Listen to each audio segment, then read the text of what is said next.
মায়ামুগ্ধ জীবের নাহি কৃষ্ণ স্মৃতি জ্ঞান। ভুল হতেই পারে।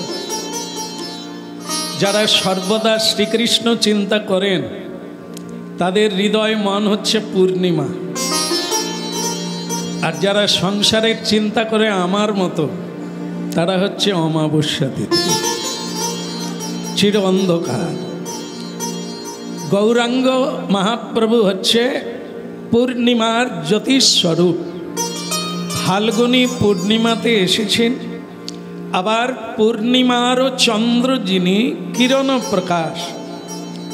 মহাপ্রভুর রূপের কাছে চন্দ্রমার যে জ্যোতি, পূর্ণিমার চাঁদের যে প্রভা, সেটা ম্রিয়মান হয়ে গেল, মানে লজ্জিত হয়ে গেল। সবাই আমরা জানি সবচাইতে সুন্দর হচ্ছে চন্দ্রমা, কিন্তু গৌর চাঁদকে দেখে গগনের চন্দ্রমা লজ্জিত হয়ে গেল, কারণ কিরণ প্রকাশ। পূর্ণিমারও চন্দ্র যিনি কিরণ প্রকাশ, দূরে গেল অন্ধকার পাইয়া নিরাশ।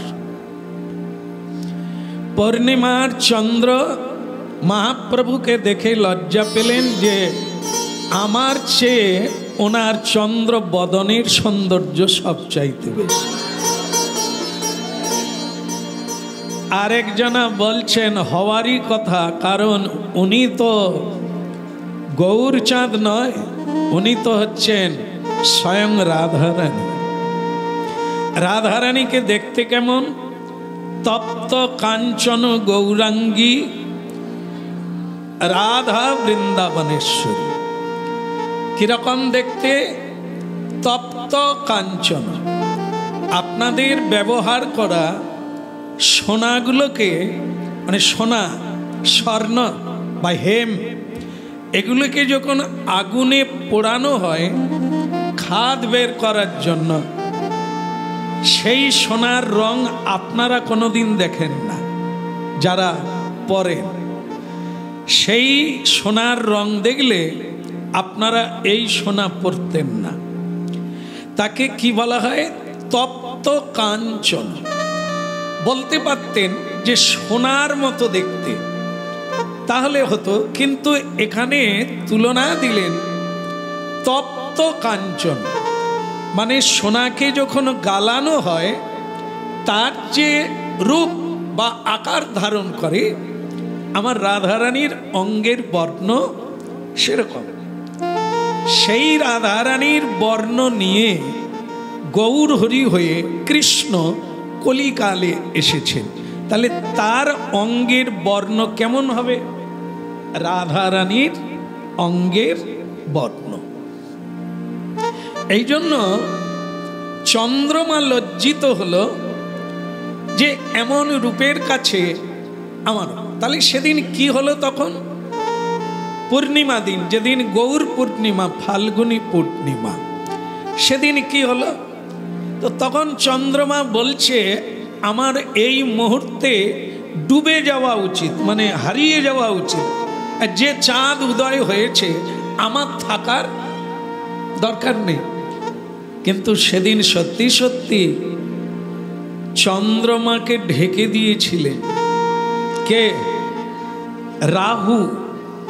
সেদিন ছিল চন্দ্রগ্রাস, মানে চন্দ্রকে রাহু পুরোপুরি ঢেকে দিলেন, অন্ধকার হয়ে গেল। তখন কেবল গৌর হরির জ্যোতিতেই পৃথিবী আলোকিত। তো বলছেন মানুষ সেই জ্যোতির্ময়ের অংশ, জ্যোতিস্বরূপ, সদানন্দময়, চিদানন্দময়, প্রেমানন্দময়, ব্রহ্মানন্দময়। কিন্তু মানুষ এত দুঃখী কেন? না, মানুষ আত্মার সঙ্গে সংযুক্ত নয়, দেহ নিয়ে ব্যস্ত। দেহ জড় জগতের বস্তু, এর জন্ম আছে, এর মৃত্যু আছে, এর উদয় আছে, এর অস্ত আছে, এই হচ্ছে নশ্বর দেহ। আর আমাদের পৃথিবীতে জীবন ভোর এই দেহকে নিয়েই কর্মকাণ্ড। কি খাবো, কিভাবে ভালোভাবে আরো বাঁচবো, কিভাবে বাড়ি বানাবো, কিভাবে গাড়ি কিনবো, এই দেহকে ঘিরে দেহের সুখ যেটা হবে আমরা তার জন্য ব্যস্ত। আজ পর্যন্ত কেউ বলতে পারবে না যে আমি চিরসুখী। তাকে সবচাইতে দুঃখ দেয় কে? দেহ। কারণ দেহ প্রতিদিন ক্ষয়োন্মুখ। প্রত্যেকের জীবনে দেহ থেকেই বেশি দুঃখ লাভ করে। আর শেষ পর্যন্ত ভীষণ ভাবে দেহ থেকেই দুঃখ প্রাপ্ত হব। জেনে রাখবেন, সংসার নয়, দেশ নয়, সবচাইতে দুঃখ আমরা পাবো সেটা হচ্ছে দেহজ, দেহ থেকে। তাহলে ঋষিমুনির বক্তব্য কি? না, দেহস্মিন যথা দেহে, গীতা, কৌমারং যৌবনং জরা। আমরা প্রত্যেকে একদিন বালক ছিলাম, বালিকা ছিলাম, তারপরে যৌবন এলো, এখন কি আসছে? এবারে শেষের দিকে কি আসছে? বার্ধক্য মানে কি? বালক। হ্যাঁ, সূর্য অস্তগামী হতে যাচ্ছে, এর নাম হচ্ছে বার্ধক্য। মনুষ্য জীবনকে তিনটে ভাগে ভাগ করছেন, তিন বেলা। কি রকম? সকালবেলা, দুপুরবেলা আর সন্ধেবেলা, তিন বেলা। সেটাকে বলা হয়েছে কি? মানব জীবনের সকাল হচ্ছে বাল্যকাল। বাল্যকাল, এই হামাগুড়ি দিলাম, তারপরে ছোটাছুটি করলাম, তারপরে লেখাপড়া করলাম, তারপরে অনেক রকম চুলের কায়দা করলাম, তো বাস এটা চুকে গেল। রমণী রঙ্গ রসে নিধুবনে যাপল, তারপর ওই কি হলো, ছাদনা তোলা হলো, আর খুব মজা হয়ে গেল। এবার তারপরে কি শুরু হয়ে গেল? এবার এলো সন্ধ্যাবেলা। সন্ধ্যাবেলা কি করতে হবে? সকল কর্ম চুকিয়ে দিয়ে, হাত পা ধুয়ে, পোশাক পরিবর্তন করে কি করতে হবে?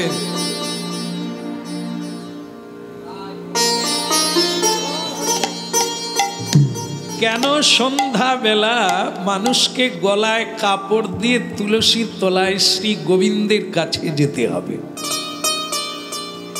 যারা সকালটাই জানে না তারা সন্ধ্যাও জানেন না, আর যারা সকালের ক্রিয়া জানেন তারা সন্ধ্যাটাও জানে।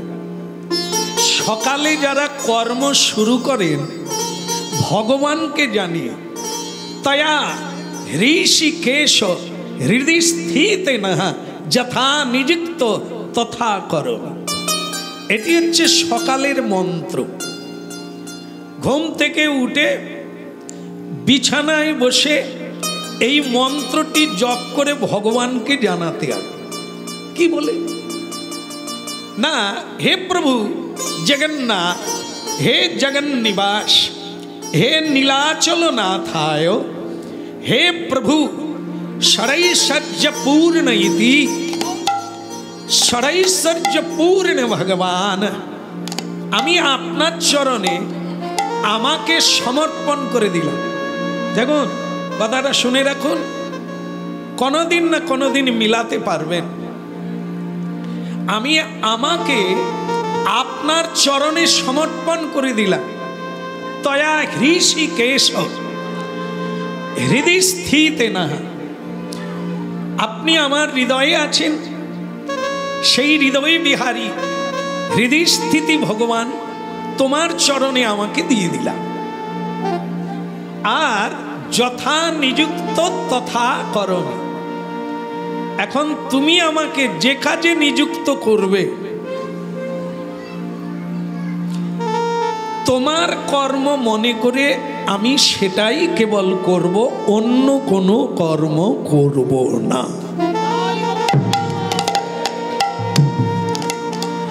বলি রাধে রাধে। এই হলো সকালের মন্ত্র। যদি কোনো প্রিয় ব্যক্তি, পণ্ডিত ব্যক্তি ভগবানকে নিজেকে সমর্পণ করে দিয়ে বলেন, আপনি যে কাজ করাবেন আপনার কর্ম আমার মধ্য দিয়ে হবে, আমি এইটুকু জানলাম, আমার জন্য নয়, তারাই সন্ধেবেলা গলায় কাপড় দিয়ে আবার বলবে, প্রভু আপনার কর্ম সমাধা করিয়া এলাম, হিসাবটা নিয়ে নেন। বুঝতে পারলেন? যারা সকালটায় এরকম বলবেন তারা সন্ধেবেলাও হিসেব দেবেন। আপনি যথা নিযুক্ত আমাকে যে কাজে পাঠিয়েছিলেন, আমি সেই কাজ সম্পূর্ণ করিয়া আপনার কাছে আসিয়াছি, এবার আপনি চরণে তাহলে এই হচ্ছে সকাল সন্ধ্যা জ্ঞাত ব্যক্তি।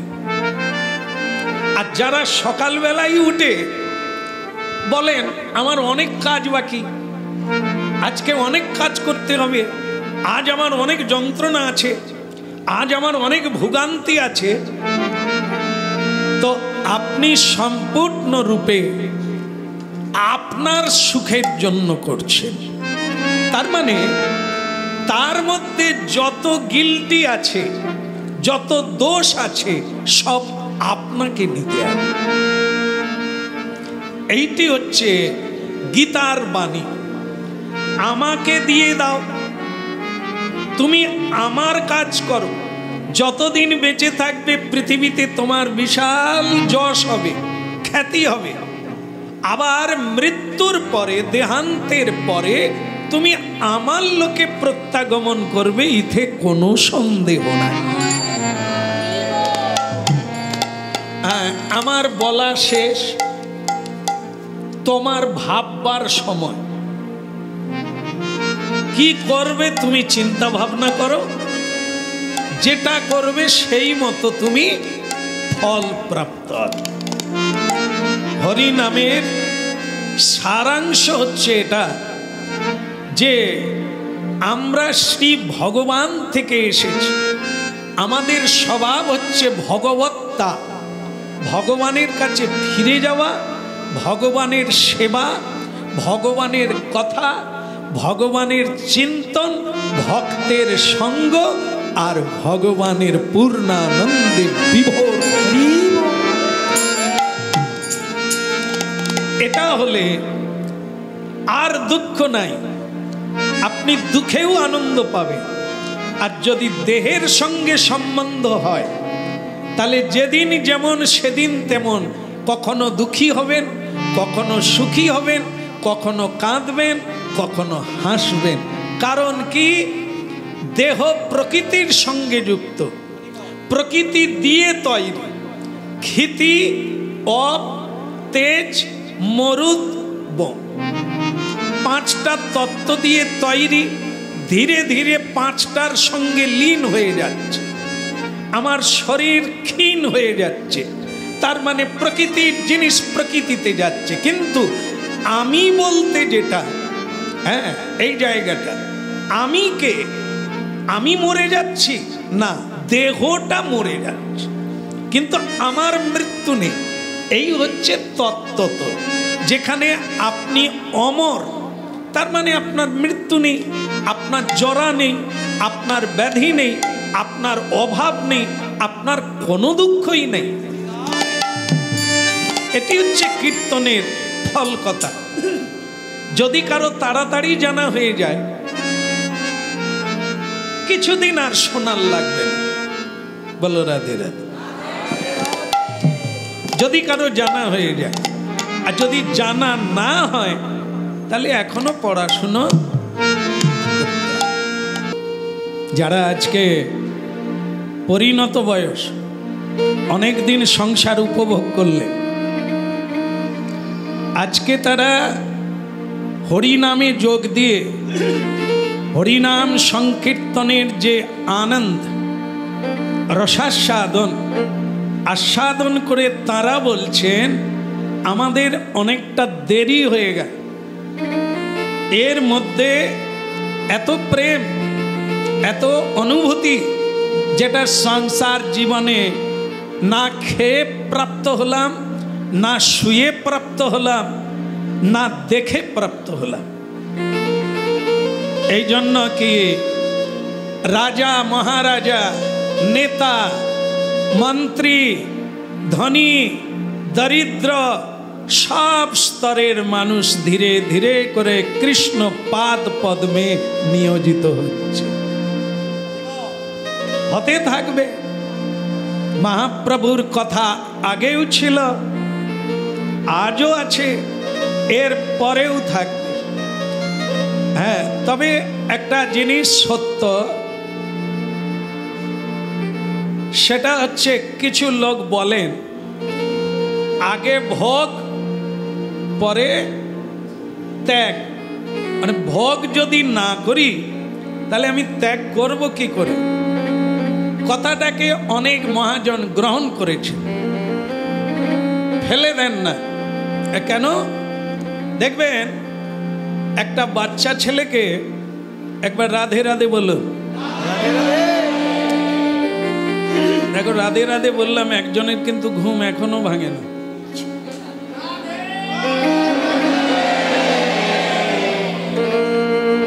মাইয়া দিনের বেলা ঘুমাচ্ছেন কেন? সারা রাত ঝগড়া করেছেন নাকি? হ্যাঁ, বলো রাধে রাধে। হ্যাঁ, এমনিতেই তো আমরা ঘুমিয়ে আছি, এখানে ঘুমিয়ে গেলে তো তাহলে আর রাস্তা নেই।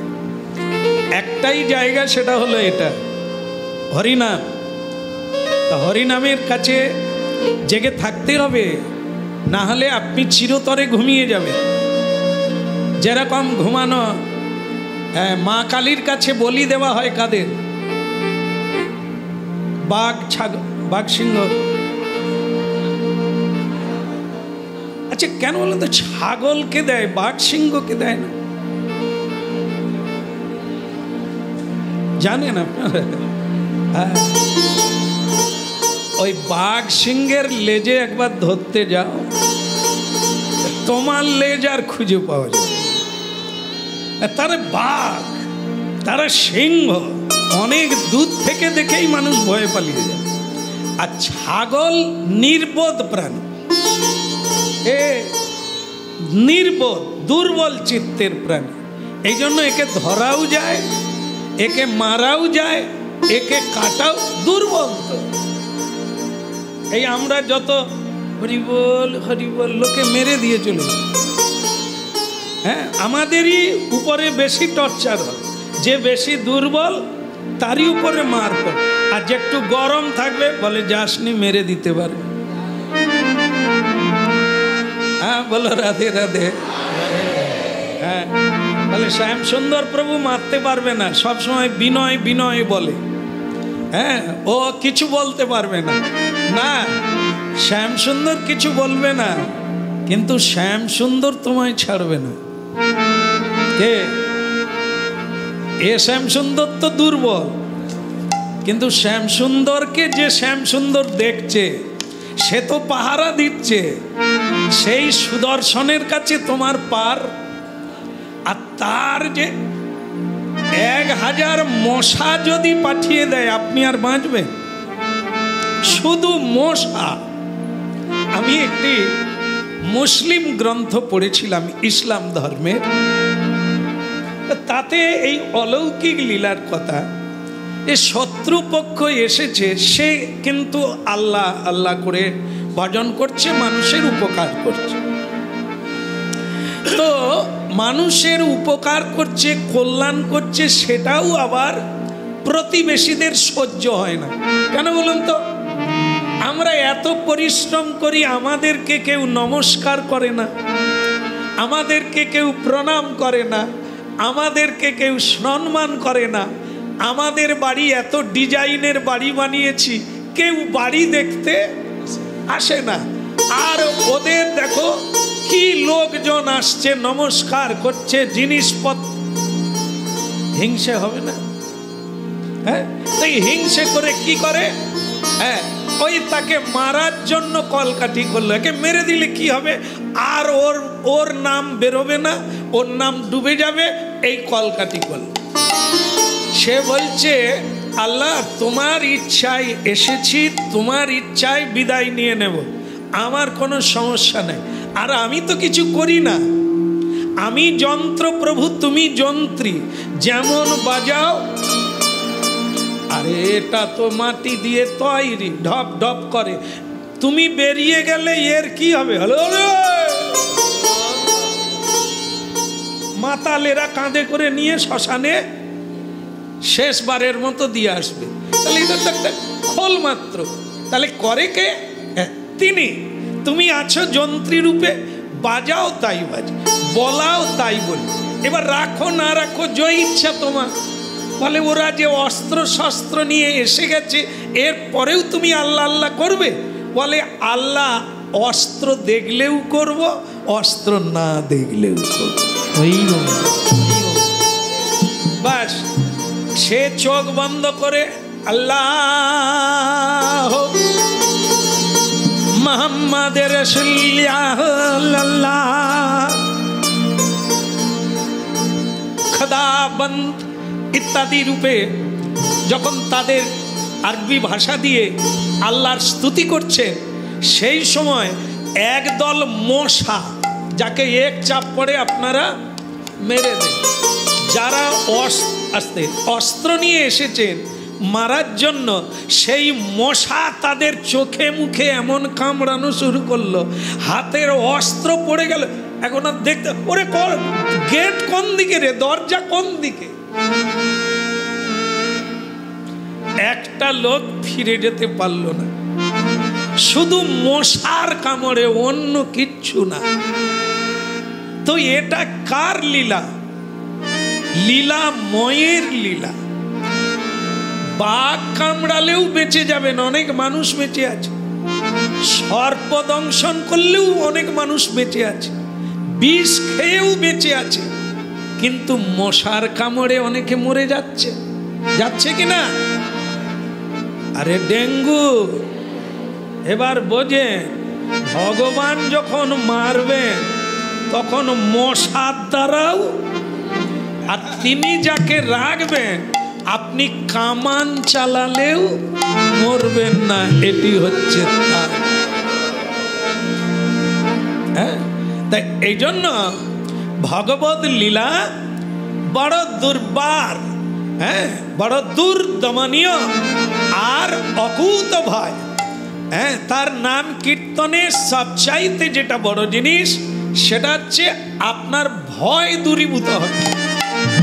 যে টেনশনে মানুষ রুগ্ন হয়ে যাচ্ছে, মরে যাব, হ্যাঁ মরে যাব, এই আমার রোগ হয়ে গেছে, আমি মরে যাব, আর আমি বাঁচবো না, এই আমি খেতে পাবো না ভবিষ্যতে, হ্যাঁ আমি আজকে সঞ্চয় রাখতে পারলাম না, ভবিষ্যতে যে টেনশনে পরে মরার কথা, আপনি তার আগে মরে যাবেন। আস্তে মরা মানুষ কিসে পুড়ে? আগুনে। জ্যান্ত মানুষ কিসে পুড়ে?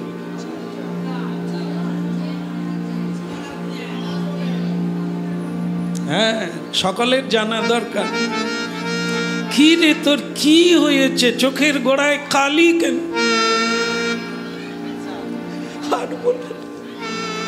বলো রাধে শ্যাম কি?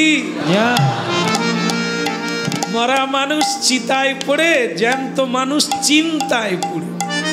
মরে গেলে দেহের কি হলো মানে জানা যায় না, কিন্তু বেঁচে থেকে যদি চিন্তায় ঘুরে ঘুরে মরে যায়, তাহলে এ মৃত্যু জীবনে ভোলা যাবে না। এই যে টেনশন, এই যে ভীতুতা, হ্যাঁ কি হবে, এইটা থাকবে না যারা হরি ভজন করবেন। তত্ত্বত जो ব্যক্তি তত্ত্বত, গীতায় অর্জুনকে বলছে, যে টেনশনে তুমি থরথর করে কাঁপছো, মানে অর্জুন কাঁপছে, এই মারতে হবে আত্মীয় স্বজনকে, হ্যাঁ এরা আমার হাতে মরে যাবে, আহা, বা এরাই আমাকেও মারবে, আমি মরে যাব, এই জন্য সে থরথর, এই যে ভীতু, এই লক্ষণগুলো জেনে রাখেন। ভেতরে ভয় এলে, হ্যাঁ তার কি শরীরে কি হয়, দুর্বল হয়ে যায়, স্মৃতির শক্তি হারিয়ে ফেলে, থরথর করে কাঁপতে শুরু করে। স্বয়ং ভগবান তাকে অভয় দিয়ে বললেন, ছি, যেটা তোমার হওয়া উচিত নয়, তোমার মধ্যে এই ভীরুতা, এই ভীরুতা কোথার থেকে, কাপুরুষতা এলো কোথার থেকে? এই সময়ে, যে সময় যুদ্ধ করতে হবে, লড়তে হবে, সেই সময় তোমার মধ্যে এই কাপুরুষতা কোথা থেকে এলো? নিশ্চয়ই তুমি অজ্ঞানতার ফাঁদে পড়ে গেছো। কাকে মারবে? কে কাকে মারতে পারে? আমি সৃষ্টি করেছি, আমি ধ্বংস করব, তুমি করার কে? রাধে শ্যাম।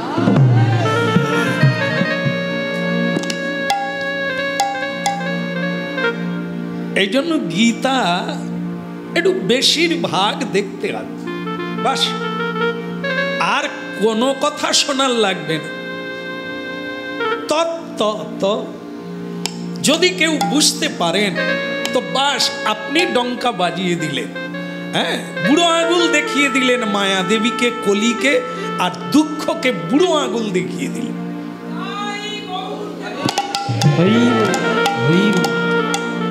হ্যাঁ, যে বেশি ভয় করে তাকেই বেশি ভয় দেখায়, আর যার ভয় নাই, ভয় তাকে ভয় করে, ওর কাছে যাও। হ্যাঁ, আর যে মরার আগে মরে যায় তাকে মৃত্যু ভয় আরো ভয় দেখায়, যাব যাব দেখবি, ওরে না রে না রে না রে না রে, ওরে ডাক্তার নিয়ে আয় রে। আর যারা তত্ত্ব তো জেনে নিয়েছে, তারা বলে, প্রভু, কাজ যদি হয়ে যায়, তুমি তো এনেছিলে আমায় তোমার কাজের জন্য, তোমার ইচ্ছা পূর্ণ হোক আমার মধ্য দিয়ে, আমি তো তোমার জন্য, আমার জন্য নয়।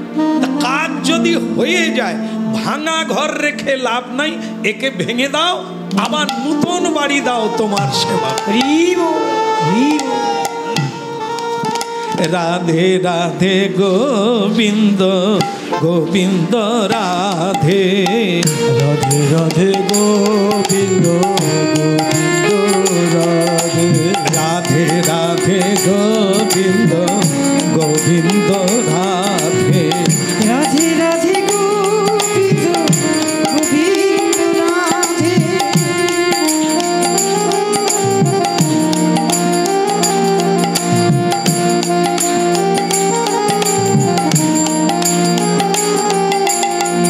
আচ্ছা, তালি তালি, আগে তালি, আরো জোরে।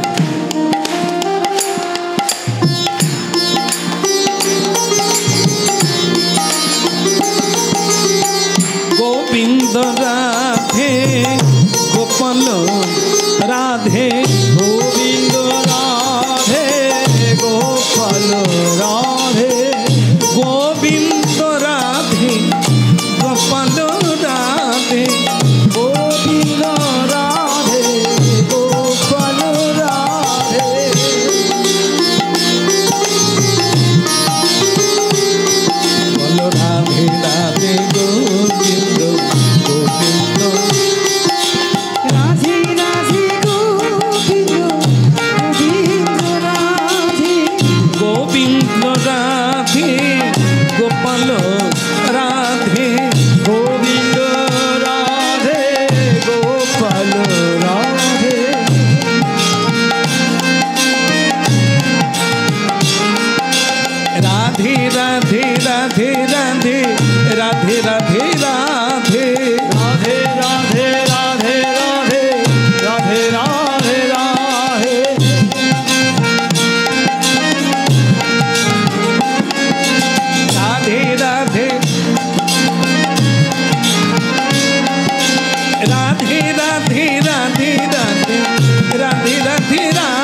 আজকে একটু ছোট্ট করে লীলা আস্বাদন করব।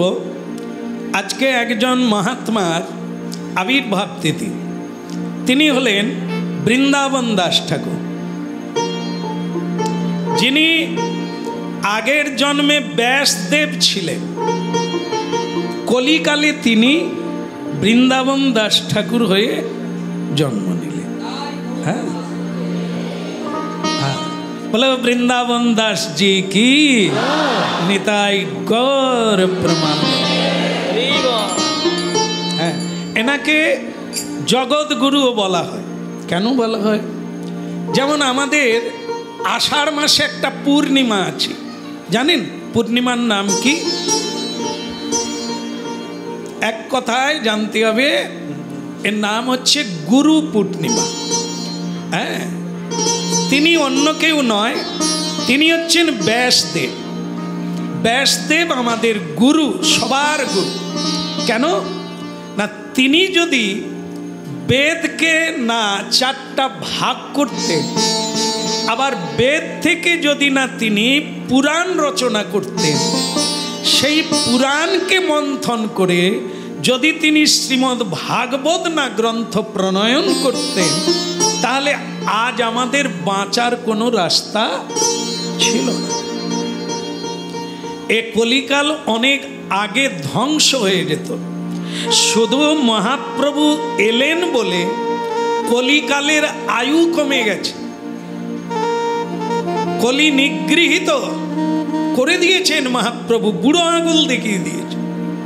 মহাপ্রভু এটাও শিখিয়ে দিয়েছেন, নিরন্তর যদি হরিনাম ধরে রাখো, কলি তোমার সামান্য ক্ষতি করতে পারবে না। এত বড় কথা কি? এই জন্য বলো রাধে রাধে। এক গুরুদেব শিষ্য বাড়ি গেছে।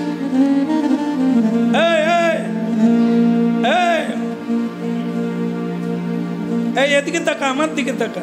ভালো আছিস? চলছে? কি চলছে? ঘান নাড়লি? গুরুদেব শিষ্যকে গিয়ে বলছে চলছে? হ্যাঁ গুরুজি। বলে কি চলছে? বলে আমার সে 2 নম্বরই ব্যবসাটা ভালো চলছে। হতভাগা, তুই তাহলে 2 নম্বরে আছিস? বলে গুরুজি ওই তারই তো মাঝে মাঝে প্রণামী আপনাকে পাঠিয়ে দিই। হতভাগা, আমি তোকে কি ওইটা জিজ্ঞাসা করছি যে তুই 2 নম্বর 3 নম্বর চালিয়ে যার মাঝে মাঝে আমাকে চাঁদা দে। তাহলে তো মুখ ফসকে বলে ফেলেছি, তাহলে আপনি কি অন্য কথা বলছেন? হতভাগা, আমি তোকে যেটা চালাতে চালু করে দিয়েছি সেটা চলছে কি না? বলে সেটা কি বলুন তো? বলে হতভাগা, তোকে ঢাকা দিয়ে কানের ভিতর দিয়ে আমি যে মন্ত্র দিয়ে গেলাম, তোকে বলে গেলাম আজ থেকে জনম ভোর চালিয়ে যা, সেটা চলছে? বলে সে তো অনেক দিন আগে জং ধরে গেছে।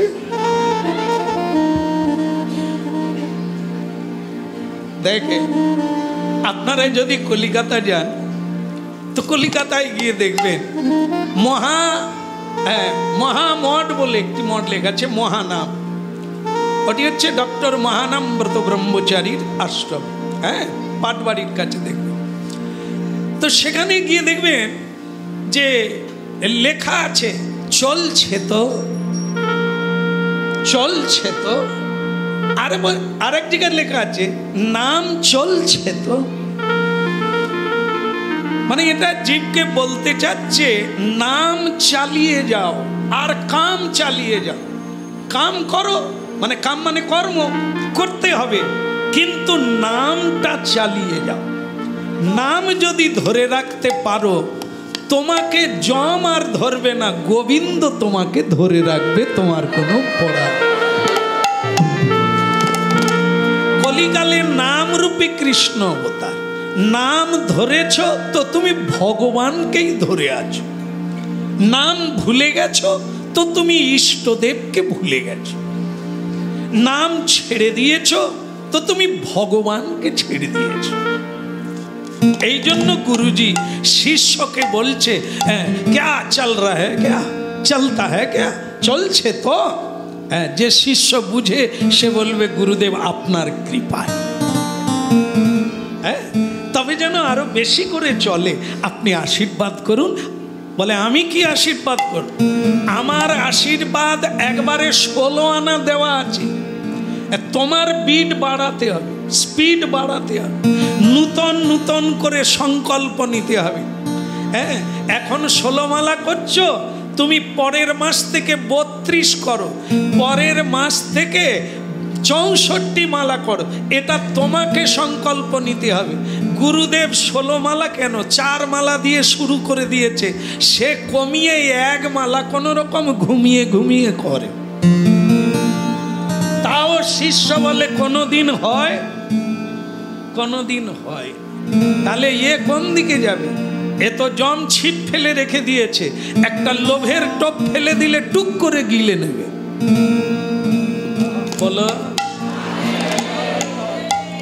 এক গুরুদেব বলছে শিষ্যকে, তোর বেটা লোভ কমলো না, তোর ত্যাগ আর হলো না, চল ত্যাগের ভূমিতে ঘুরে আস।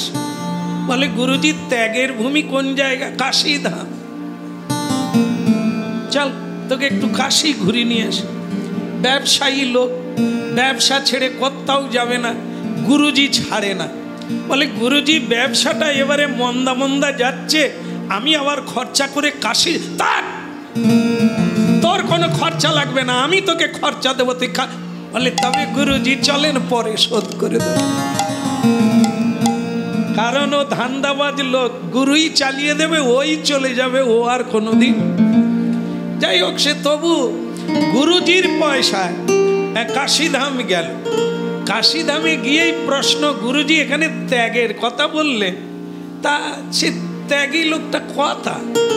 তো তখন বললেন, ওই দেখ মণিকর্ণিকার ঘাটে হাত 5 দূরে জলের মধ্যে মুন্ডু দেখা যাচ্ছে, বডি দেখা যাচ্ছে না, দেখা যাচ্ছে?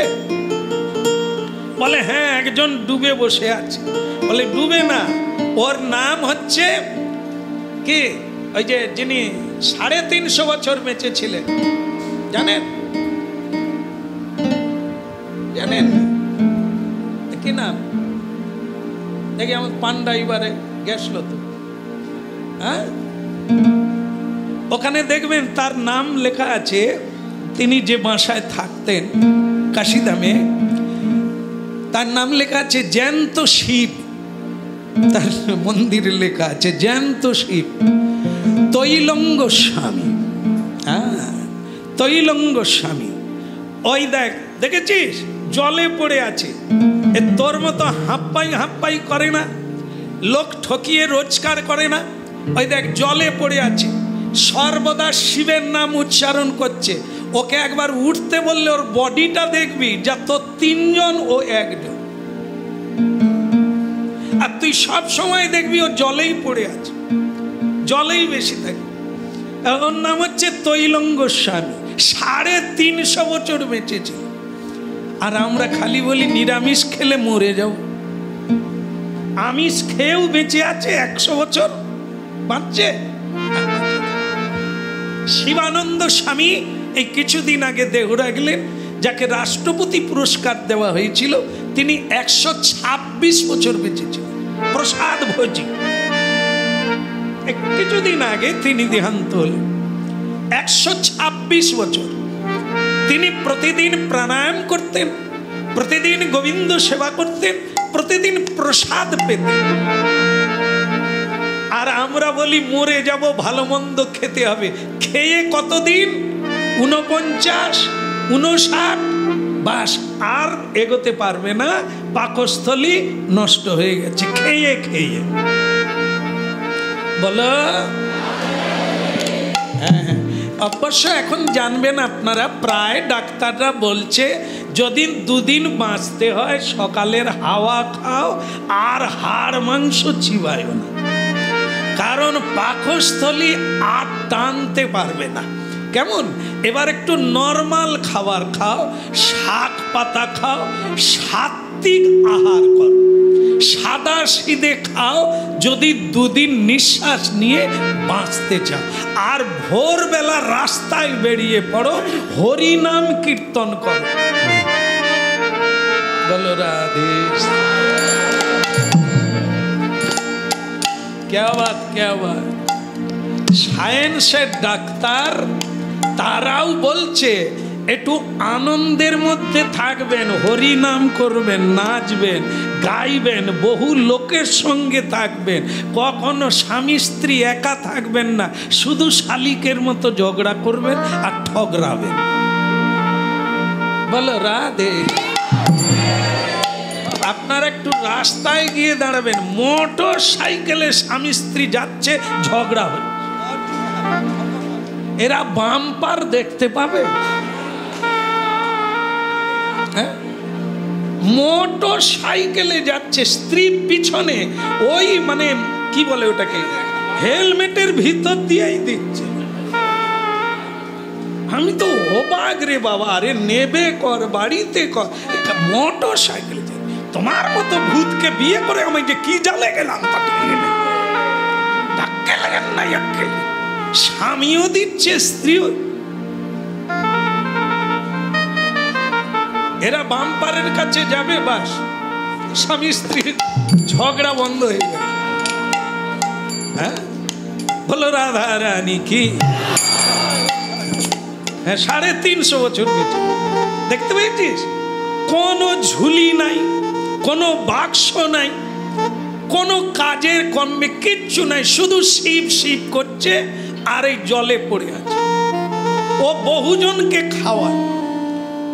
একবার এক রাজা স্নান করতে নেমেছে, হ্যাঁ, ওই গঙ্গার ঘাটে স্নান করতে নেমেছে। ও তখন জলে গলা ডুবিয়ে বসে আছে। ও সঙ্গে সঙ্গে দেখলো যে রানীমাও নামছে অন্য ঘাটে। ও তৈলঙ্গ স্বামী একটা ডুব দিয়ে ওই রানীমা যে ঘাটে নামছে স্নান করার জন্য, সেই ঘাটে রানীমার সামনে ভুস করে ভেসে উঠছে। মানে খুব শরীর স্বাস্থ্য তো, আবার একবার টিকটিকে চকচক করছে। হ্যাঁ, জয় ভোলানাথ। বাস রানীমা ও মা গো করে একবার পরে পরে একবার সিঁড়ির উপরে গিয়ে পড়ে। আর তার সখীগণ গিয়ে খবর দিল সৈন্য সামন্তকে, রাজাকে ডাকলেন যে দেখুন দেখুন একটা দুষ্কৃতী মানুষ রানীমার পিছনে লেগেছে। বাস লোকজন সবাই ছুটে এসে ওকে তো ধরে ফেললো। সে তো এমন শরীরধারী, খালি লোক তার দিকে তাকাচ্ছে। যারা জানে তারা শুধু এরকম করছে, হরি বল, নমঃ শিবায়, নমঃ শিবায়, নমঃ শিবায়, নমঃ শিবায়। আর যারা জানে না, মার বেটাকে, মার বেটাকে, মার বেটা, জলে পড়ে আছে মেয়েদের পিছনে লাগার জন্য, মার বেটাকে। রাজা এসে বহু ধিক্কার দিলেন। আর সঙ্গে সঙ্গে রাজা বললেন, এক কোপে যদি না তোর গর্দান নাবিয়ে নি তো আমি অমুক রাজা না। বাস তলোয়ারটা এরকম বের করেছেন। আর সঙ্গে সঙ্গে তৈলঙ্গ স্বামী তার তলোয়ার বাঁ হাতে কাড়ি নিয়ে গঙ্গায় ফেলে দিয়েছে। সেটা ছিল সোনার তলোয়ার। ওটা রাজা উপহার পেয়েছিলেন অন্য দেশ থেকে। সেই সোনার তলোয়ারটা কাছে রাখতেন, কিন্তু সেটা দিয়েই মারতে গিয়েছিলেন, কাড়িয়ে নিয়ে গঙ্গায় ফেলে দিয়েছে। রাজা আদেশ দিল লোকজনকে, দেখো তো ওই যেখানটা পড়েছে গুড়িয়ে আনো, তোমরা পুরস্কার পাবে। অনেক ডুবলো, অনেক খুঁজলো সে তলোয়ার। রাজা ভীষণ ভাবে ধিক্কার দিচ্ছে তৈলঙ্গ স্বামীকে। তৈলঙ্গ স্বামী বলছে, তুর চুপ চুপ, সামান্য জিনিস তাকে খেলনা ছাড়া কিছু না, তাকে ফেলে দিয়েছে। কে বেটা, তুই কিসের রাজা? তুই রাজা না ফকির রে? এটা তলোয়ার ফেলে দিয়েছি, তুই আবার করে নিবি? তুই তার জন্য কান্না কাটিস, গালাগালি করবি? তুই সে রাজা তখন বলে, ভিখারির বেটা ভিখারি, এটা তুচ্ছ তাচ্ছিল্য করছো, ওর দাম জানো? জীবনে পারবে দিতে? কে বলে, কে বলে কটা নিবি রে? দেখেন, যার কিছু নাই, থলি ঝবলা ঝুবলি কিছু নেই, সে তো কটা নিবি রে? বহু লোকজন সেখানে তো একবারে কাঁড়ি হয়ে গেছে। কটা নিবি? রাজা রেগে গিয়ে বলে আমার কটা দরকার নাই, যেটা দিয়েছিলে ওটা গুড়িয়ে দাও দেখি তোমার কত হিম্মত। সে তখন বলে দাঁড়া। সে আবার এরকম করে নেমে গেল, নেমে গিয়ে একটা ডুব দিল, ভুস করে উঠে পড়লো, দুটো সোনার তলোয়ার নিয়ে চলে এলো। দুটা সোনার তলোয়ার এনে, ওই কোনটা বাচ, তোর কোনটা? দুইটা। সে রাজা বলে একটা আমার, কিন্তু আর একটা পেলেন কোথা? বলে একটা কি রে, সেখানে অজস্র পড়ে আছে। রাজা বলে ওই জল। আরে তুই বোকা নাকি? এছে রত্ন গর্ভা। পৃথিবীতে যত সম্পদ নামে খ্যাত, বৈভব নামে খ্যাত, সব তো নদীর তলায়, সমুদ্রের তলায়। এই জন্য একে বলা হয় রত্ন গর্ভা। যত প্রকারের মণি মুক্তা সোনা দানা হিরে সব তো সমুদ্র থেকে, নদী থেকে উৎপন্ন। হতভাগা, সেখানে কত তলোয়ার পড়ে আছে, আর তুই একটা তলোয়ারের জন্য ভিখারির মতো দুইটা নিয়ে নে। আর নিবি? আমি প্রসাব করলে কত তলোয়ার বেরোবে। আর দেরি হবে? রাজা পায়ে পড়ে কাঁদছেন, আমাকে তলোয়ার আর দেখাতে হবে না, আপনি কৃপা করে আমাকে নাম দেন, দীক্ষা দেন, আপনি আমার গুরু। সে তৈলঙ্গ স্বামী বলে তুই কি সস্তা পেয়ে গেলি রে? এক্ষুনি গালাগালি করবি, আবার আমার স্তুতি করবি, আর আমি তোর স্তুতি শুনে তোকে জড়িয়ে ধরবো। ওরে আব্বারে আয়, অত ভাগা ভাগা, সাধু সঙ্গ কর।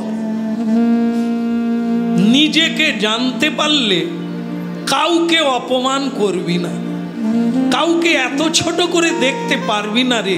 সাধুর সঙ্গ কর। দীক্ষা নিলে হবে না, মন্ত্র নিলে তোরা জপতে পারবি না, তার প্রাণ থাকবে না। গাছ লাগালে বাঁচাতে পারবি না, তাহলে ফলের আশা করবি কি করে? এই জন্য আগে নার্সারিওয়ালার কাছে যা, যারা গাছ তৈরি করে, যারা মন্ত্র দেয়, যারা বীজ বপন করে, আগে তাদের কাছে শিখে নে কি করে গাছ বাঁচাতে হয়, কি করে অঙ্কুর রাখতে। হ্যাঁ, বৃন্দাবনের শ্রীজি, রাধারানীর নাম হচ্ছে শ্রীজি, আদরের নাম হচ্ছে লাডলি। হ্যাঁ, লাডলি, হ্যাঁ, কি অপূর্ব নাম। ওগুলো ব্রজবাসী এবং ব্রজ ভজনকারী সাধুদের মুখে শুনতে ভালো লাগে। আ মেরি লাডলি আজা বেটি, যাই হোক, একদিন আপনারাও সেভাবে ভজন করলে লালিত্য আসবে, আর লালিত্য এলে মধুরত্ব আসবে। কেমন? তাই যাই হোক, বলো রাধে রাধে। নারায়ণী দেবী আগে অল্প বয়সে বিবাহ একটা রীতি ছিল না, অল্প বয়সে বিবাহ। এখানে অনেকেই আছেন বোধহয় 8-9 বছরে বিয়ে হয়েছে, হয় না? ঠাকুমা গান নাড়ছে, বলে বলো রাধে রাধে। হ্যাঁ, তা সেই ছোটবেলা বিয়ে হয়েছে, তার স্বামী কোনো রোগগ্রস্ত হয়ে মারা গেছে। তার নাম ছিল বিপ্রদাস, জায়গা ছিল হালি শহর, উত্তর 24 পরগনা হালি শহর। হ্যাঁ, যেখানে নৈহাটিতে নেমে যেতে হবে, সেই হালি শহর কুমারহট্ট গ্রাম। তো সেখানে তাদের শ্বশুর বাড়ি এই নারায়ণী দেবী। যখন স্বামী মারা গেল, তিনি তখন তার বাড়িতে চলে এলেন। বাবার নাম ছিল নলিনী পণ্ডিত, শ্রীবাস ঠাকুরের বড় ভাই, তার মেয়ে। কেমন? এখন শ্রীবাস ঠাকুরের উপরে ভার পড়ল, নলিনী একে দেখভাল করার দায়িত্ব তোমার। কেমন? বলো রাধে রাধে। হ্যাঁ, এ কারা কারা উঠছে বলুন তো, যাদের কাপড় জামা মিলা আছে। হ্যাঁ, ভিজে যাবে, তাদেরকে হরিনাম ছেড়ে উঠতে হবে।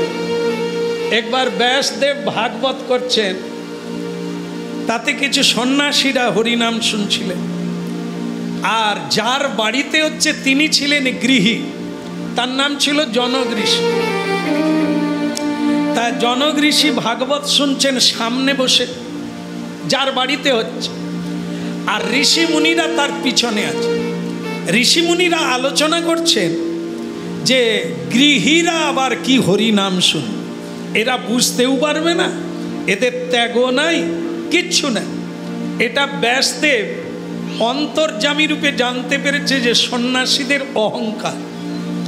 তা ব্যাসদেব একটি লীলা করলেন, সাধুদের যে তাঁবু ছিল ধর্মশালা, তাই আগুন লাগিয়ে দিয়েছে ব্যাসদেব। এখানে বসে বসে, এই ভাগবতে বসে বসে কি তো আগুন লাগিয়ে দিয়েছে। লোক এসে বলছে, মানে জনক ঋষিকে, যে মহারাজ ধর্মশালায় আগুন লেগে গেছে, হ্যাঁ, প্যান্ডেল পুড়ে যাচ্ছে। তা জনক ঋষি বললেন, আমাকে বলছো কেন, আমাকে হরিকথা শুনতে দাও। যাও তুমি মন্ত্রী মশাইকে বলো, তিনি জল ঢালার ব্যবস্থা করবেন। যাও। দেখুন, গৃহী চঞ্চল হলো না, উঠে গেল না, তিনি বসে বসে বলছেন মন্ত্রীকে বলে দাও, আমাকে বিরক্ত করো। আবার কিছুক্ষণ পরে এসে বলছেন, যেদিকে সাধুরা আছে ওই দিকে আগুন যাচ্ছে, তোমাকে বললাম না মন্ত্রীকে গিয়ে বলো দেখবা। এই যে বলে দিয়েছে যেদিকে সাধুরা আছে, যারা যারা সাধু হরিনাম শুনছিল সব গুড়গুড় করে উঠে যাচ্ছে। তা সবাই উঠে যাচ্ছে কেন না, তাদের কম্বল আছে, যেখানে যেখানে প্রণামী দিয়েছিল প্রণামী আছে, জামা কাপড় আছে, তা সেই সব গুছাবার জন্য ঋষি মুনিরা উঠে গেল। বলো রাধে রাধে। আগুন থেমে গেল। কেমন? ঋষিরা আবার আসতে লাগলো। তো তখন ব্যাসদেব বলছেন, ভাগবত কি মাঝখানে বিরতি ছিল কথা? তাহলে আপনারা কোথায় গিয়েছিলেন? কেউ যদি বলে আমি ওই কি বলে বাথরুমে আমি হিসি করতে গিয়েছিলাম, যদি কেউ বলে যে আমি প্রস্রাবে গিয়েছিলাম তাই আমাকে উঠতে হলো, তো তখনও ব্যাসদেব বলছে যদি আপনি এটা বলেন তার মানে জানতে হবে আপনি হরিকথা শুনেননি। হরিকথা যে শুনবে তার প্রস্রাব কি, পায়খানা কি, ক্ষুধা, তৃষ্ণা, সংসার কোনো কিছু থাকবে না, মন হরিতে অভিনিবেশ। ঠিক কিনা? আপনারা অল্প হলেও অভিজ্ঞতা আছে আপনাদের। হরিনাম শুনতে থাকবেন, আপনার রোগ জ্বালা ক্ষুধা তৃষ্ণার কথা কিন্তু ছেড়ে দিলে খিদে লাগে, ছেড়ে দিলেই সবকিছু মনে এসে যাবে। এখন ব্যাসদেব বলছেন আপনারা উঠলেন কেন? না হলে আমাদের ঝুলি টুলি পুড়ে যাবে, কাঁথা কম্বল পুড়ে যাবে, তাই ওগুলোকে সাবধান করে রেখে এই আবার চলে এলাম। তো ব্যাসদেব বলছে যাদের কাছে কাঁথা কম্বলের দাম বেশি, হরি নামে তাদের যে রুচি হয় না, এই দেখেই বোঝা যায়। আর যার বাড়িতে কৃষ্ণ কথা হচ্ছে সে কে? জনক ঋষি। গৃহীকেও ঋষি বলা হচ্ছে কেন না, তার মধ্যে যা আছে একজন ত্যাগী ঋষির প্রমাণ হয়ে গেল। একজন এসে বললেন যে আপনার যে কোষাগার, কোষাগার মানে যেখানে ধন দৌলত আছে, আগুন সেদিকে যাচ্ছে। তাতেও জনক ঋষি বললে আমাকে বিরক্ত করবেন না, পারলে আপনারাই জল ঢালেন, না হলে আপনারাও হরি কথা শোনেন। কিছুই পড়ে না, কারণ আমার কোনো কিছুই নিতাই গৌর। ভগবানের কথা শুনলে তো এটাই বুঝতে পারবো কোনো কিছু আমার নয়। তার জন্য আমি হরিকে ছেড়ে দিয়ে ঝুলি তুলতে যাব কেন? যদি হরি চলে যান তাহলে আমি যেতে পারি, ঝুলি সামলাবো। হরি আছে মানে আমার ঝুলি আছে, হরি আছে মানে ঝুলি ভরে আছে। হরি যদি চলে যায় ঝুলি খালি হয়ে যাবে, আর কিছুই পাবো। বলো রাধে শ্যাম কি। শিবাস পণ্ডিতের বাড়িতে নারায়ণী দেবী বিধবা, কিন্তু তার ভক্তি, হরিনামে চোখের জল আসে। হরিনাম শেষ হয়ে গেল, হ্যাঁ বলো নিতাই চাঁদ কি। আচ্ছা সবাই প্রণাম করে উঠে পড়ো। আজ এই বন্ধ করে দেবো। আমি জানি আপনাদের মন চলে গেছে বিধবার দিকে, বলে বিধবার কি হয় একটু, খুব একটু। হ্যাঁ বলে গিরধারীলাল কি। আচ্ছা তাহলে কথা শুনছি। শ্রীবাস পণ্ডিত বলে দিয়েছে মা হরিনাম শোনো, বোঝো আর নাই বোঝো, শুনবে, প্রণাম করে বসবে, শেষে প্রণাম করে উঠবে। আর একটা কথা, পারলে সাবধানে নিতাইকে প্রণাম করবে, গৌরাঙ্গ মহাপ্রভুকে প্রণাম করবে, অদ্বৈত আচার্যকে প্রণাম।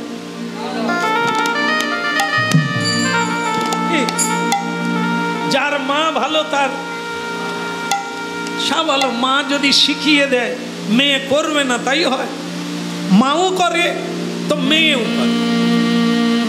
নারায়ণী দেবী এই নিতাই চাঁদের পায়ে প্রণাম করতে গেলেন। ইনি আর ওই যে গতকাল ভোলে ভান্ডারীর কথা বলছিলাম না, ইনি আরো উপরে। ইনি কখন কি করে নিজেও জানেন। আরে নারায়ণী আয় আয় আয় আয়, প্রণাম কর প্রণাম কর। একবারে এই নিতাই চাঁদের একটা মানে কৃপা এরকম যে প্রণাম করবে যদি প্রকৃত ভক্তি হয়, ওনার দুটি চরণ কমল তার মাথার উপরে তুলে দেবে। মানে যদি দেখে যে ভেতরে ঠিক জিনিস আছে, ঢং দেখিয়ে নয়, লোক দেখিয়ে নয়, আন্তরিকভাবে প্রণাম করছে, তাহলে উনি কৃপা করে দুটি চরণ তার মাথায় তুলে। এর বহু দৃষ্টান্ত। রে নারায়ণী আজাবে, এই দুটো চরণ তুলে দিয়েছে। আর উনি, আরে কি বলবো নারায়ণী, তোমাকে আমি আশীর্বাদ করি, তুমি একটি ভালো ছেলের মা হও। বিপদ রাখার জায়গা আছে। যার স্বামী অনেক দিন আগে মারা গেছে, সাদা কাপড় পরে অল্প বয়সের যুবতী মেয়ে, হরি নামে তার ভক্তি এসেছে, সাধুতে তার শ্রদ্ধা এসেছে ঠিকই, কিন্তু পাগল নিতাইয়ের কাজ দেখুন। এনার কথা কোনোদিন মিথ্যে হয়? তা যদি সত্যি হয় তাহলে মেয়েটা আর বাঁচবে? লোকে কি বলবে? সে মুখ দেখাবে কি করে? হ্যাঁ, এ পাগল নিতাই ইনিবিনি করতে করতে বলে দিয়েছে তুমি একটা সুসন্তানের জননী হও। বাস ওই বলা মাত্র প্রণাম করে দে ছুট। শিবাস পণ্ডিতের পায়ে পড়ে বলছেন আমার সর্বনাশ হয়ে গেছে। কি হয়েছে রে মা? কেউ কিছু বলেছে? বল, আমাকে বল। আগে নিতাই ঠাকুর ওই গোসাই কি করেছে? কিছু বলেছে? আগে হ্যাঁ, কি বলেছে? আরে ও তো পাগল, ওর কথা কান্দে। আগে পাগল নয়, উনি যেটা বলেছেন আমার খুব ভয় লেগেছে। কি বলেছে? বলেছে আমি সুসন্তানের জননী হব।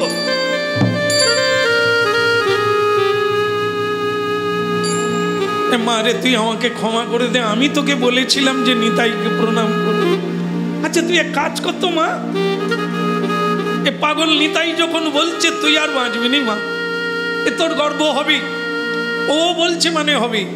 হ্যাঁ আচ্ছা তুই যা, ওই দেখ মহাপ্রভু বসে আছে, কীর্তনের শেষে ক্লান্ত হয়ে গেছে, অনেকে হাওয়া করছে, অনেকে চরণ সেবা করছে, তুই গিয়ে ওনার চরণে পড়ে যা, এই দুঃখটা ওনাকে জানা। সেখানে গিয়ে যখন প্রতীত হলো তখন মহাপ্রভু ওই চোখ বন্ধ করে ক্লান্ত হয়ে হেলান দিয়ে শুয়ে আছে। হ্যাঁ কে গো বক্রেশ্বর, এই আমার চরণে কে পড়লো বলো তো? এখনো চোখ খোলেন না, মানে ক্লান্ত তো। জিজ্ঞাসা হচ্ছে এ কে গো? বলে নারায়ণী। হ্যাঁ নলিনী পণ্ডিতের মেয়ে ভক্তিমতী নারায়ণী আপনার চরণে প্রণাম করছেন, আপনি তাকে আশীর্বাদ করুন। হ্যাঁ তাই তো। এই না পান খাচ্ছিলেন মহাপ্রভু, পান ওই তাম্বুল চর্বিত, সেটা মুখ থেকে বের করে নারায়ণী এটা খাও, তার হাতে দিলে দিলেন চর্বিত চর্বণ, যা ব্রহ্মা পায় না, যা ভোলানাথ পায় না, যা দেবর্ষী লাইন দিয়ে আছে। দেবতার কথা তো বলাই যাবে না, মানুষ তো কার কথা। যে প্রসাদ দেব দুর্লভ, সেই প্রসাদ স্বয়ং মহাপ্রভু ওই মেয়েটির হাতে দিয়ে দিলেন, খা নারায়ণী খা। নারায়ণী বলছেন প্রভু আমার একটা কথা বলার ছিল। আরে কাঁদছিস কেন? সব ঠিক হয়ে যাবে, প্রসাদ খেয়ে না। তোমাকে নিতাই চাঁদ যেটা দিয়েছে পূর্ণ হয়ে যায়। বিপদ বাড়লো না কমলো? কি বলুন তো, যখন দুর্বাসা ঋষি এই পঞ্চপাণ্ডবের কাছে গিয়েছিলেন, তাদের বাড়িতে খাওয়ার নাই, তাই দ্রৌপদী কৃষ্ণকে ডাকলেন। কৃষ্ণও গিয়ে বলছে না আগে আমার খিদে লেগেছে কিছু খেতে দাও, পরে অন্য কথা। বিপদ বাড়লো না কম? কৃষ্ণ খেতে চাইবে, খেতে না দিতে পারলে কষ্ট তো আরো বেশি। এই হচ্ছে আমাদের ভক্তি জগতের বেড়ে ওঠার পন্থা। আমরা মনে করি হরিনাম গাইব মানে আমার কোনো বিপদ থাকবে না, আপদ থাকবে না, নিষ্কণ্টক ভাবে চললো না। এ বিপদই আপনার জীবনে বন্ধু রূপে কাজ করবে। এই ঝঞ্ঝাবাত আপনার জীবনে বন্ধু রূপে কাজ করবে। সাধক জীবনে দুঃখই হচ্ছে বন্ধু, সুখ নয়।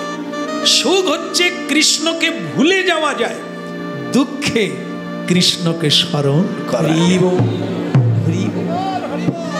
তাই সাধক কোনদিন ধন জন পরিজন আত্মীয় স্বজন কিছুই চায় না। নাহি মাগি দেহ সুখ বিদ্যা ধনজ, প্রভু তব পদযুগে মোর নিবেদন। শুধু কৃষ্ণ ভক্তি দাও, আর কিচ্ছু চাই না। এই জায়গায় যেদিন পৌঁছাবেন সেদিন ব্রহ্মা আপনার মতো সুখে থাকতে পারবে না। ব্রহ্মানন্দের অনন্ত সুখ, তার চেয়েও অনন্ত সুখ এই কৃষ্ণ প্রেমানন্দ, যা স্বয়ং ভগবান গোপী প্রেমে ঋণী হয়ে গেলেন। সেই ঋণ শোধ করতে পারলেন না, চিরকালের জন্য ঋণী হয়ে গেলেন। কলিকালে গৌরাঙ্গ মহাপ্রভু হয়ে এসেছেন কি রাধা প্রেমে ঋণী হয়েছে, চূড়াবাসী কেড়ে নিয়ে বৃন্দাবন থেকে বিদায় দিয়েছে। সেই রাধারাম, সেই প্রেমময়ীর নাম গাইবার জন্য মহাপ্রভু ধুলায় গড়াগড়ি দিচ্ছে। রাধা প্রেমে হয়ে বিভোরা ধুলায় দিচ্ছে গড়াগড়ি। কি সেই রাধা প্রেম! রাধা রানী কি গোবিন্দ সেবা করতে, সেইটা কি গোবিন্দ জানেন না, ধরতে পারেন না। জানার জন্য গৌর হলে এত গম্ভীর কথা কবে বুঝবো আমরা, কবে জানবো আমরা? দুটো মনুষ্য জন্মের প্রদীপ তো নিভতে যাচ্ছে, হরিনামেই রতি জাগলো না, প্রেম তো অনেক দূরে আছে। সাধুতে শ্রদ্ধা হয় না, আহারে রুচি আছে, বসনে রুচি আছে। কোন বসন করলে আমাকে মেকআপ দেবে, কি খেলে আমার রুচি হবে, হ্যাঁ, কিভাবে বাড়ি বানালে লোকে বলবে খুব ভালো হয়েছে। আমরা এগুলোর মধ্যে এখনো রয়েছে। ঈশ্বরের সেবা জানি না, তার নামে রুচি বোধ হলো না। এই সুদূর পরাহ যে মহাপ্রভু প্রেম দিতে এলেন কলিকালের মানুষকে, সেটা আমরা কবে পাব? হ্যাঁ, হলো ভক্তমন্ডলী মায়েরা সবাইকে শ্রীবাস পণ্ডিতকে বুঝিয়ে দিলেন, কাঁদবেন না, নিতাই যাকে কৃপা করেছে এই সন্তান একদিন পৃথিবী উজ্জ্বল। সেই দিনটা ছিল আজকের দিন। আজকের দিনেই আবির্ভূত হলেন সেই বেদব্যাস, যার নাম হলো বৃন্দাবন দাস, যিনি চৈতন্য লীলা লিখেছিলেন তার আগে কেউ লিখতে পারেনি। তিনি না লিখলে আজ আমরা মহাপ্রভুকে জানতে পারতাম না। এই জন্য এই বৃন্দাবন দাস ঠাকুরের আজ ওখানে বিশাল মেলা হচ্ছে। আমাকে আমন্ত্রণ জানিয়েছিলেন কীর্তনের জন্য, কিন্তু ওনারা কষ্ট পেলেন আমার না বলায়, যে আমি একাদশী দ্বাদশী কোথাও যাই না, আমি আমার গুরুদেবের আশ্রমেই হরিকথা বলি। কষ্ট পেলেন উনি, যে এত অনুরোধ করলাম, উনি আমাদের ধামে এলেন না, অথচ বৃন্দাবন দাস ঠাকুরের কীর্তন করেন। হ্যাঁ, তাই আজকে স্মরণ হয়ে গেল কথাটা। ওনারা অনেকভাবে আমাকে ডেকেছিলেন আজকের দিনটাতে, কিন্তু আজকে আপনাদের চরণে থাকবো বলে ওখানে বাদ দিলাম।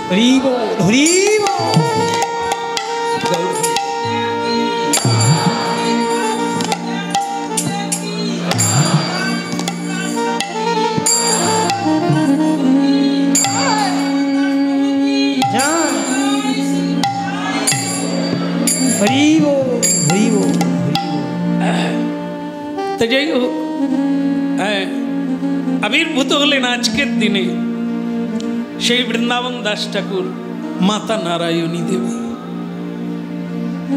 বাবার পরিচয় নাই, শুধু নাম পাওয়া যায় বিপ্রদাস ছিল। তিনি অনেক আগেই চলে গেছেন। বিধবার গর্ভে নিতাই গৌরের কৃপায় বৃন্দাবন দাস ঠাকুর জন্ম নিলেন। কেউ বলবে তিনি অসতী, বরং বৈষ্ণব সমাজে নারায়ণী দেবীর নাম উচ্চারণ করে তবে ভক্তি জগতে প্রবেশ করা। সেই নারায়ণী দেবীর গর্ভে যখন বৃন্দাবন দাস ঠাকুর ছিলেন, তার গর্ভে এত জ্যোতি ছিল, হ্যাঁ, নবদ্বীপে চাঁদ কাজী সেই নারায়ণী দেবীকে কিডন্যাপ করে নিল, মানে তাকে চুরি করে নিয়ে চলে গেল। কেননা ওর গর্ভে এমন একজন আছে, হ্যাঁ, সে এই পৃথিবী ধ্বংস করতে পারে, তাই সেই শত্রুকে আমরা মেরে দেব। নিয়ে চলে গেল। স্বয়ং নিত্যানন্দ প্রভু হরিনাম গাইতে গাইতে ভক্ত সঙ্গে চাঁদ কাজীর বাড়িতে গেল। চলো সবাই মিলে যাই। হরি হরয় নম কৃষ্ণ যাদবায় নম, হরি হরয় নম কৃষ্ণ যাদবায় নম, বলো যাদবায় মাধবায় কেশবায় নম, বলো যাদবায় মাধবায় কেশবায় নম, বলো গোপাল গোবিন্দ রাম শ্রী মধুসূদন, গোপাল গোবিন্দ রাম শ্রী মধুসূদন, কেবল গিরিধারী গোপীনাথ মদন মোহন,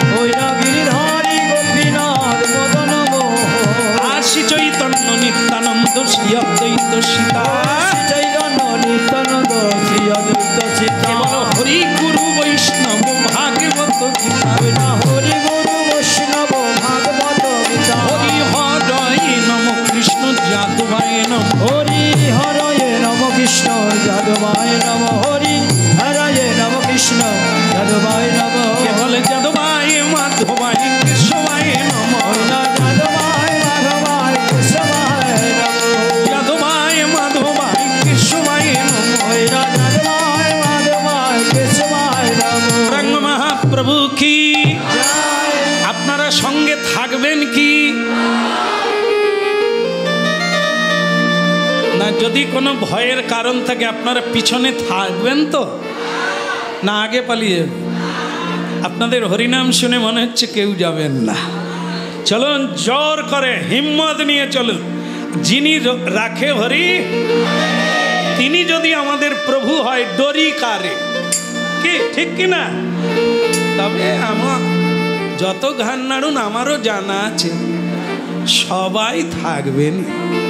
হ্যাঁ বলে, হ্যাঁ এটা মদন পেলি আয় রে, চোখ মেরকে দিলে মরে গেলে এক তোড়া ফুল দেবে আর কিচ্ছু পাবিনি পেলিয়া। হ্যাঁ বাঁচলে অনেক দাম রে, অনেক খাবি বিরিয়ানি, কিন্তু মরে গেলে যে ফুলের তোড়া দিবে সে তো তুই গন্ধ পাবিনি। পেলিয়া পঞ্চা পেলিয়া, হ্যাঁ সব পালিয়ে যাবে। বলো হরি হরয়ে নম কৃষ্ণ যাদবায় নম হরি হরয়ে নম কৃষ্ণ যাদবায় নম আচ্ছা আচ্ছা আস্তে আস্তে আস্তে বন্ধ কর, আরে বন্ধ কর। হরি হরয়ে নম, মাথা মাথা ফাটি ছেড়ো, চুপ করো। চাঁদ কাজী বেরিয়ে এলো। চাঁদ কাজী ভয়ঙ্কর রূপে বলছে এটা কি হরি নামের জায়গা নাকি? বন্ধ করো, কি দরকারটা সেটা বলো। নিতাই চাঁদ বলে আমাকে চেনেন? চিনি বই কি, তোমার নাম তো পাগলা।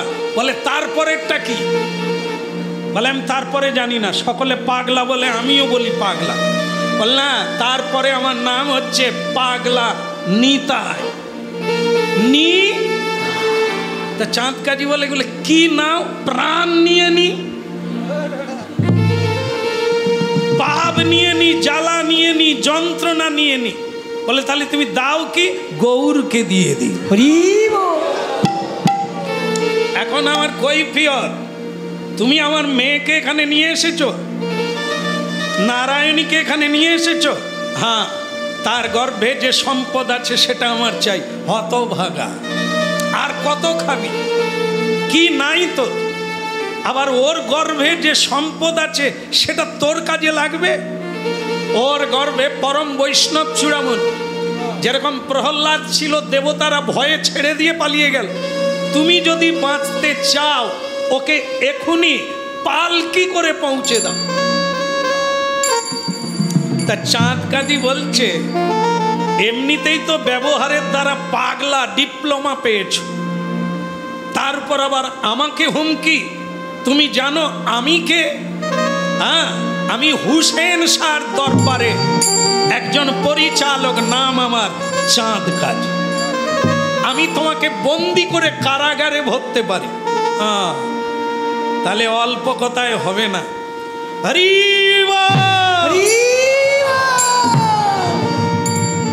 এই নিতাই চাঁদ কাকে হরিবল বলতে বললে? গর্ভে যে আছে। চাঁদ কাজীকে শোনাবার জন্য বলে দিলে গর্ভে যে আছো বলো হরি বল।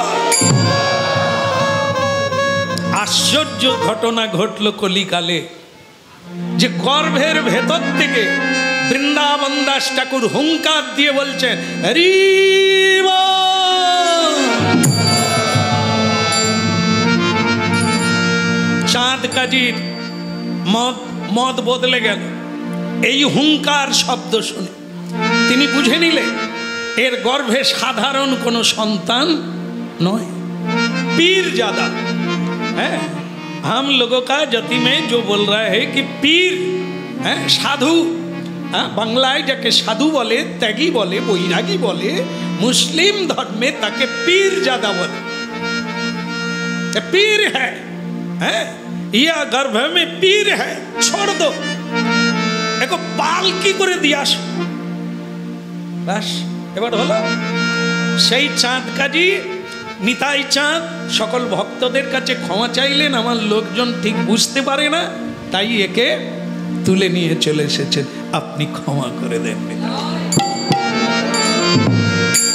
এখন উলুধ্বনি শঙ্খধ্বনি করে যত নারী, উলুধ্বনি শঙ্খধ্বনি করে যত নারী, ওই শুভ দিনে শুভক্ষণে জন্ম হলো, শুভ দিনে শুভক্ষণে জন্ম হলো, ওই শুভ দিনে শুভক্ষণে সন্তান প্রসবিলা, শুভ দিনে শুভক্ষণে সন্তান প্রসবিলা,